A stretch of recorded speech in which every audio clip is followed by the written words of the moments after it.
Today I show you how you can make a sprinkler, a water sprinkler with a paper clip and a lighter and a plastic bottle and some water. First of all, you take the paper clip, a really tiny one, thin, the thinner the better, and you straighten one edge. Remove the cap from the water bottle and heat it with the lighter. And then you press it onto the cap, and like this you make holes. You can also use a hot needle. This basically it's like a shower head, and it's really useful to water small plants as they grow.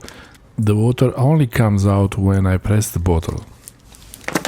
If I don't press the bottle, it doesn't come out, it stays inside because of the vacuum.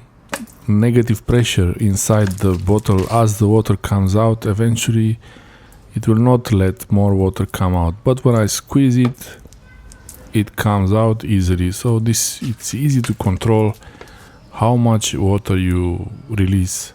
If you use a pin, a small needle instead of the paper clip, you can make the holes even smaller diameter, and the effect will be even more fine, like a fine rain.